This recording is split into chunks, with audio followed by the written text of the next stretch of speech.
now what's happening is the numbers are beyond our wildest expectations. Now, having to do with cutting, we've done a lot of cutting, cutting from people, ideally the people that aren't doing the job. In many cases, people weren't attending jobs. In some cases, in many cases, people didn't exist. They had on the government rolls people that don't even exist. But of the ones that did exist, as you know, many didn't come to work. Many had no intention of coming to work. Many were paid and working someplace else. There were lots of bad scenarios, but they're being weeded out, and I think we're probably ahead of schedule on that. And to me, something that was just terrible is the contracts that we're finding, the fraudulent contracts that we're finding where millions and millions of dollars and even billions of dollars in some cases were given out. And I think we'll start with that. I'd like to start with Doug Burgum, Secretary of the Interior. He told us about a couple of contracts that we have now found. When he got there, they saw this with Chris and everybody, and they couldn't believe it. Doug, could you just relate what you told us a little while ago? No, happy to, Mr. President. There's a federal consulting group, which was a group inside of Interior, but it was managing contracts from many different agencies that flowed through here. One of those contracts was to do surveys of individuals, $830 million for surveys. And so part of the question was, hey, could we actually see the surveys? And then the surveys came back, and a survey was like 8.5 by 11 sheet of paper with 10 questions that anyone's child in junior high could have put together, or AI could have done for free. $830 million. So that's one that we've stopped.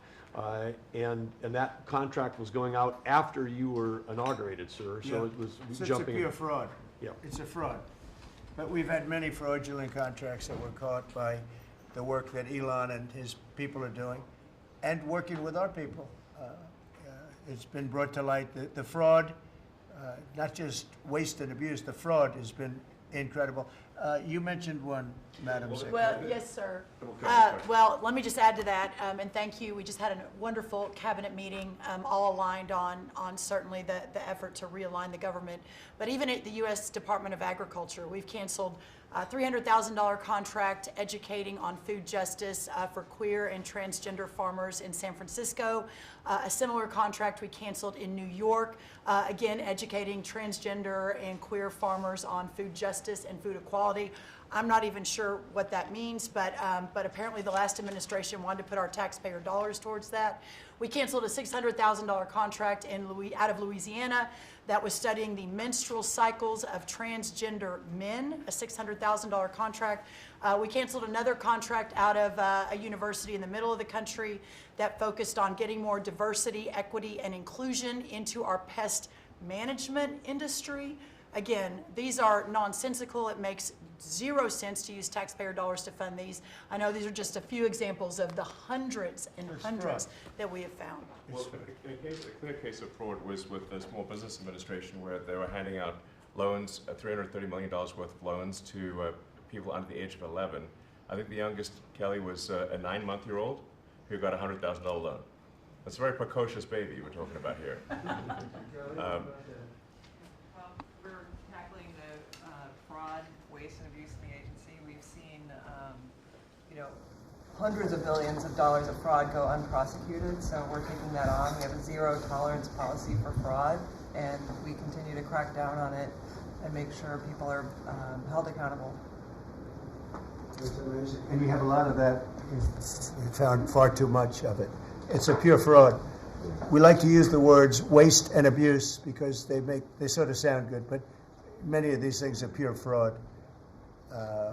Now, there was a contract that you've heard about where Stacey Abrams got $2 billion just before we took over, and it was a rush to get her the money, and that was environmental, and nobody knows what she was doing. But $2 billion. If you got $2 million, that's a lot. If you got 200,000, that's a lot. But this was $2 billion was given. Lee, do you want to talk about that? And the other one that was even worse? EPA has now canceled over $22 billion worth of contracts. $2 billion going to this NGO that Stacey Abrams was tied to. They received only $100 in 2023. And then the Biden administration gave them $2 billion. The director of the Greenhouse Gas Reduction Fund saw his former employer get $5 billion. So $20 billion went to just 8 NGOs, and they're all pass-throughs. And then they were giving it to other entities, many of them were pass-throughs. And what you have is all these extra middlemen, they're taking their cut. And the taxpayer ends up getting screwed. They're losing out on all this hard-earned money. They can't afford to have the federal government waste. The partnership with DOGE and Elon Musk has been incredible at EPA. Their team is very talented. We wouldn't have been able to do it without them. And of course, this mandate from President Trump to make sure that we identify every last penny, whether we're saving $50,000, $5 million, or $22 billion. We will not rest until every last penny is saved. Thank you, Mr. President, for the opportunity to do this for the American public. Thank you. Great job you're doing. So we have a lot of that. We're getting down to a point we think probably over the next 2 or 3 months we'll be pretty much satisfied with the people that are working hard and want to be members of the administration and our country, really. And they're doing a lot of good people. We have a lot of great people. We want to keep the good ones, and we want to get rid of the ones that don't exist, and we want to get rid of the ones that do exist but don't work. And we have quite a few of them. Would anybody else like to say something before we take some questions from the press, please? Doug Collins. Yes, Mr. President, I think one of the things that you've always told me is take care of our veterans, and that's what we're doing at the VA. And one of the things, though, is you also have to know who your employees are. You have to know the very fact of who you are. We're 470,000 roughly when we started this, larger than the active duty Army, when you think about that in the perspective. But however, this is an interesting point. When I first got there and we started looking at this, how you take care of people, we didn't have an HR system that could actually give us a rundown on who actually was working where. That we've had to work with that, working with our VA employees who are DOGE liaisons. We've been able to put together an organizational chart which we can start looking at that.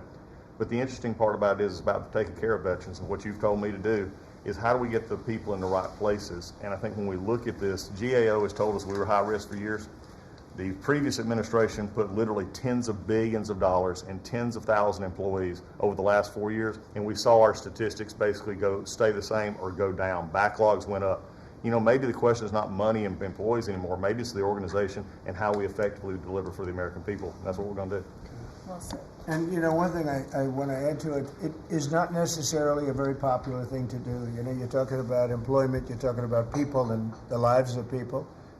And yet, I think the American public understands we're trying to save our country and make our country great again. I mean, you could say it, but we're trying to save our country from this extraordinary thing that was happening.